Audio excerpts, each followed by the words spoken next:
Coba deh, lihat sekeliling Anda sekarang. Hampir semua yang Anda sentuh, mulai dari kopi yang Anda minum, sampai ponsel di genggaman Anda, itu semua pernah menempuh perjalanan jauh melintasi lautan. Pelabuhan itu ibaratnya urat nadi perekonomian dunia kita. Tapi, gimana kalau saya bilang urat nadi ini lagi dalam bahaya besar? Bahkan bisa dibilang sedang tenggelam. Nah, kali ini kita bakal kupas tuntas kerentanan tersembunyi yang mengancam pelabuhan-pelabuhan di seluruh dunia. Oke, kita mulai dengan angka yang jujur aja bikin kaget. 86%. Dan ini bukan angka main-main loh. Menurut sebuah studi besar dari Universitas Oxford, segitulah persentase pelabuhan utama dunia yang berisiko. Bukan cuma dari satu, tapi dari berbagai ancaman iklim dan geofisika sekaligus.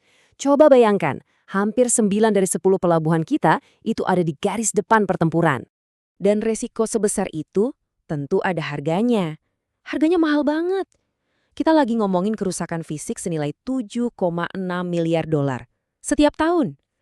Ini bukan prediksi buat masa depan ya. Ini tagihan yang udah harus kita bayar sekarang buat benerin dermaga yang ambruk, alat-alat yang rusak, dan semua infrastruktur yang terendam. Tapi, kerusakan fisik itu baru puncak gunung esnya.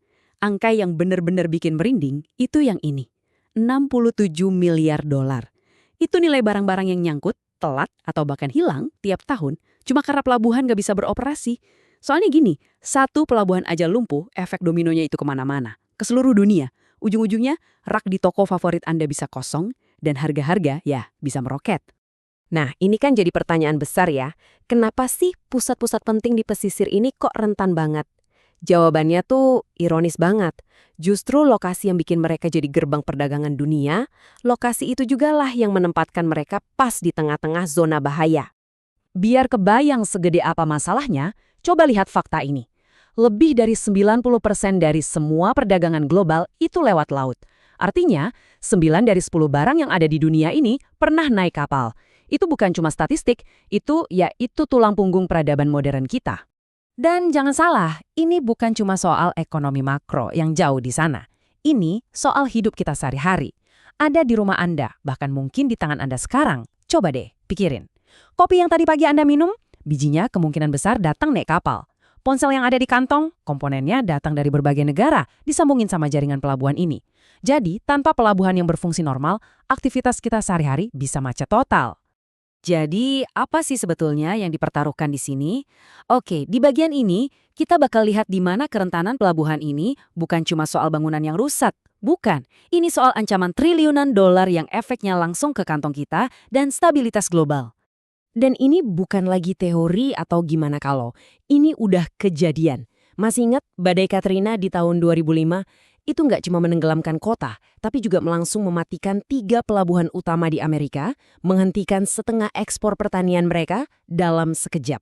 Atau tsunami Tohoku di Jepang tahun 2011, yang kerugian aset maritimnya aja sampai 12 miliar dolar. Ini semua tuh pengingat yang mengerikan tentang betapa rapuhnya sistem yang kita andalkan ini. Terus, pertanyaannya jadi, gimana caranya kita mengukur ancaman yang serumit ini? Kan banyak banget variabelnya ya. Ada kenaikan air laut, badai yang makin kuat. Mulainya dari mana coba? Nah, jawabannya adalah kita butuh sebuah kerangka kerja. Di bagian ini kita akan coba bedah sedikit ilmunya biar kita ngerti istilah-istilah yang dipakai para ahli buat nanganin masalah pelik ini. Oke, jadi apa sih kerentanan itu? Ini bukan cuma soal apakah pelabuhan itu ada di jalur badai atau enggak. Kerentanan itu gabungan dua hal. Seberapa sering dia kena hantam sama bencana, dan seberapa kuat dia bisa bertahan pas dihantam. Coba bayangin dua petinju. Petinju A mungkin sering banget kena pukul, tapi kalau pertahanannya kuat banget, dia nggak bakal KO. Nah, itulah kerentanan. Para ahli biasanya membaginya jadi 3 pilar utama. Coba kita lihat satu-satu. Pertama, paparan. Gampangnya, pelabuhan ini lokasinya di daerah rawan bencana nggak? Kedua, sensitivitas. Dermaganya tua dan gampang rusak atau udah modern dan kuat? Dan yang ketiga, ini yang paling penting, kapasitas adaptif. Punya rencana darurat nggak? Punya duit buat bangun ulang nggak? Nah, kombinasi 3 hal ini yang nentuin nasib pelabuhan pas bencana datang. Ambruk atau bertahan? Oke, kita udah tahu masalahnya besar. Kita udah tahu cara ngukurnya. Terus, pertanyaan paling pentingnya, apa yang bisa kita lakuin? Apa kita cuma pasrah aja nunggu bencana selanjutnya? Atau sebetulnya ada cara buat melawan? Kabar baiknya, perlawanan itu udah dimulai. Di bagian ini, kita bakal intip cetak biru atau blueprint yang lagi dibangun sama kota-kota di seluruh dunia buat jadi lebih tangguh. Mereka nggak nunggu badai datang, mereka siap-siap dari sekarang. Di garda terdepan ada kelompok keren namanya C40 Cities. Ini bukan sekedar grup diskusi biasa ya. Bayangin ini kayak aliansi kota-kota besar di dunia yang kumpul saling bagi strategi, belajar dari sukses dan gagalnya masing-masing. Intinya, mereka ini lagi nulis buku panduan bertahan hidup di era perubahan iklim. Dan buku panduan ini isinya konkret banget, bukan cuma wacana. Isinya strategi-strategi yang jelas. Misalnya, bikin lebih banyak taman kota, buat nyerap air hujan, bangun tembok laut yang lebih tinggi dan kuat, atau bahkan bikin cara-cara kreatif buat cari dana proyeknya. Ini benar-benar kayak peta jalan yang bisa diikuti kota manapun di dunia. Biar nggak abstrak, kita ambil satu contoh aja deh, mengelola air hujan.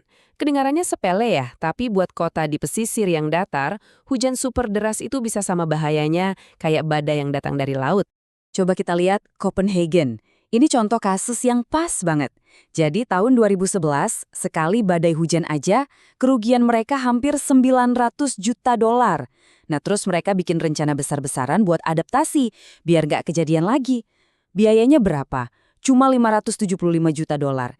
Kalkulasinya sederhana banget kan?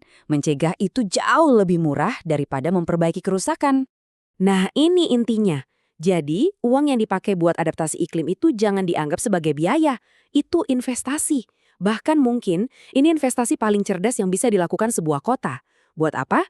Ya buat melindungi warganya, ekonominya, dan cara hidup mereka dari tagihan bencana yang bisa berkali-kali lipat lebih mahal. Kisah sukses kayak Copenhagen ini ngasih harapan ya. Tapi itu kan baru satu kota. Di bagian terakhir ini, kita coba lihat gambaran besarnya. Gimana caranya kita bawa pelajaran dari satu kota ini buat ngelindungin sebuah sistem global yang saling nyambung. Dan disinilah tantangan terbesarnya. Kan ada pepatah, rantai itu cuma sekuat mata rantai perlemahnya. Sama aja di sini. Nggak ada gunanya satu pelabuhan kuat banget kayak benteng, kalau pelabuhan berikutnya di jalur pasokan ancur lebur kena badai. Jadi, ketahanan ini harus jadi kerjaan bareng-bareng. Soalnya pelabuhan itu nggak kerja sendiri. Mereka itu titik-titik yang nyambung dalam satu jaring raksasa yang super rumit.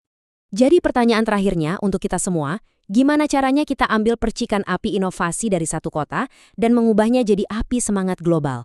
Gimana cara kita membangun ketahanan untuk seluruh dunia, tapi memulainya dari satu pelabuhan, satu kota, pada satu waktu? Jawaban dari pertanyaan inilah yang akan menentukan apakah jalur penyelamat kita bersama ini bakal tenggelam atau bisa terus berlayar ke masa depan yang lebih aman.